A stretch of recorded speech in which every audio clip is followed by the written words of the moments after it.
Let's understand what the precipitating event here was that's causing the current crisis. And that was an ever-escalating number of missiles that were landing not just in Israeli territory, but in areas that are populated.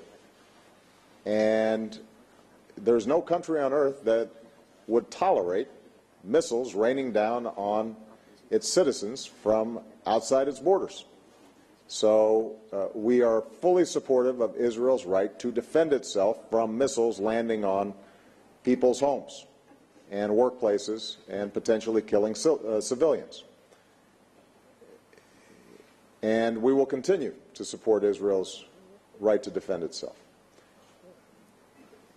Now, what is also true is that we are actively working with all the parties in the region to see if we can end those missiles being fired without further escalation of violence in the region. And so I've had several conversations with Prime Minister Netanyahu. I've had several conversations with President Morsi of Egypt. I've spoken to Prime Minister Erdogan of Turkey, who was visiting Egypt right in the midst of what was happening in Gaza. And my message to all of them was that Israel has every right to expect that it does not have missiles fired into its territory.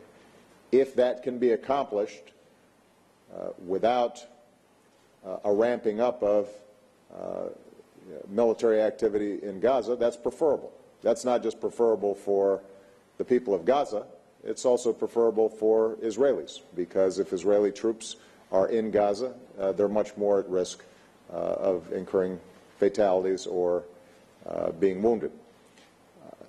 We're going to have to see what kind of progress we can make in the next 24, 36, 48 hours.